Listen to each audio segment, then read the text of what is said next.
All right, big news in the city of Hogansville. They held their first town hall in their new location on High Street. There was a good turnout. It was very good. Mayor Stankiewicz opened the meeting with an impressive presentation looking back at 2020. The mayor highlighted the progress the city has made this past fiscal year and touched on what the future holds. To start with, 3 new faces on the city council. Mandy Neese, the mayor pro tem, Tony Striblin, and Mark Ayers joined the sitting members, Reginald Jackson and Markle Price.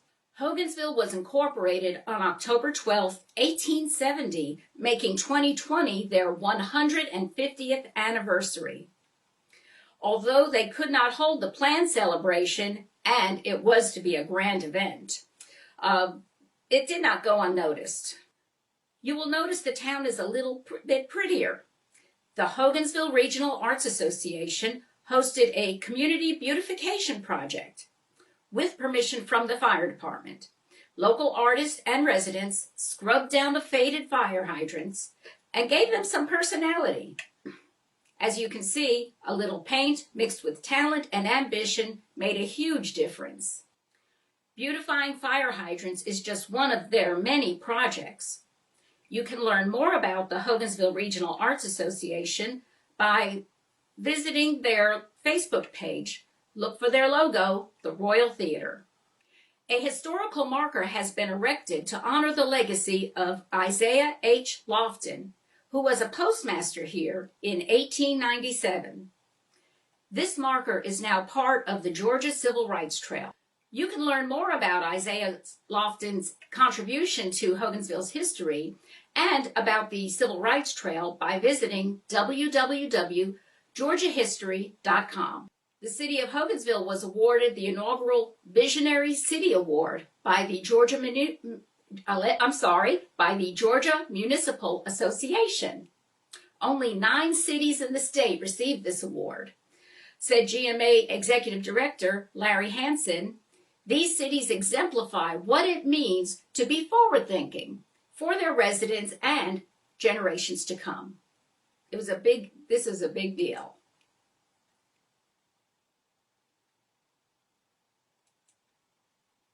Things to come this year, or some of these have already come to pass. Mayor Stankiewicz announced plans are in the works for creating a park on Boozer Street around the Isaiah Lofton marker.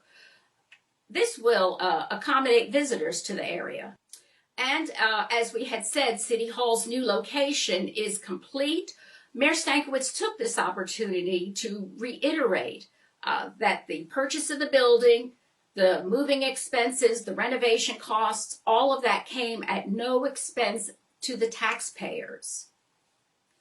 And now that their former location is empty, renovations for the Royal Theater are scheduled to start later in the year. Built in 1937, this building was added to the National Register of Historic Places on June 21, 2001. And since then, the city has received many grants and gifts from all over the country. That money has been put up to be used exclusively for the restoration of this magnificent building into a theater for the community to use once again. Lake Jimmy Jackson, it has been open to the public, offering a beach, boat ramp, and restrooms. Oh, everyone was so happy that they installed nice restrooms. This tranquil spot is only about a mile from downtown. Beautiful and perfect for fishing, picnics, and such. And if you haven't been there in a while, you are in for a treat. Now there are pavilions and picnic tables, so you can pack the cooler, grab the kids, and stay all day. The mayor announced plans for a clock park to be created on West Main Street. It will feature a special clock, a gift, donated by a longtime supporter of Hogansville. Adding more parks and beautifying the West Main Street area as well goes with the mayor's promise that as the city grows, we'll be sure that it won't become crowded. The 23rd Annual Hummingbird Festival will be held on October 16 and 17.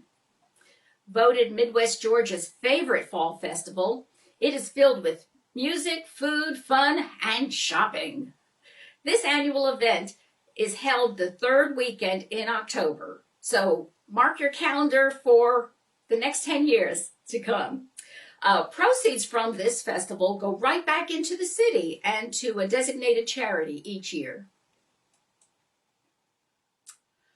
The mayor often spoke about growth, and here you can see what he's talking about. More than 500 new houses are currently being built within the city limits. Stony Ridge Apartments over on Lincoln, they are adding 44 units exclusively for senior citizens.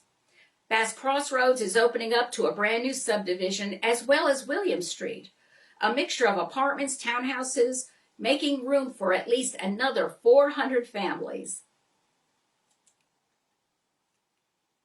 Oh, here is something worth bragging about. The city received an A credit rating in June of 2021. This was a huge benefit. As you know, the higher your credit score, the lower your interest rate. So the city was able to refinance past debts at a great savings. Amphitheater Design Charrette is scheduled for Tuesday, August 17th from 1 to 5 p.m. What is a charrette? It is an interactive workshop where residents can collaborate with landscape architects, city officials, and others. The city wants your input on how to design the amphitheater. So here's your opportunity. You want to be there. That's Tuesday, August 17th from 1 to 5 p.m. The mayor also announced that the city is working with the Georgia Municipal Association to incorporate diversity, equity, and inclusion. Mr. Freddie Broom, the director of Equity and Inclusion, is working with city officials. He came down here to meet with them to build a framework on how we can be the best community possible. Many new businesses have opened recently. The mayor mentioned a couple, but I found so many more. I'll go over them later. This presentation that I keep referring to, it is available on the city's website. Go to www, it's there on the bottom, cityofhogansville.org, and you'll see in government news, city news, you can find this presentation. It's very good. But also, there's a contact us page, and I have made use of it many times. So do click on that and see. You can send an email, give your information, and they will get right back to you. I've gotten a response within 24 hours. And when they're open, of course, during the week. So make use of that site, cityofhogansville.org.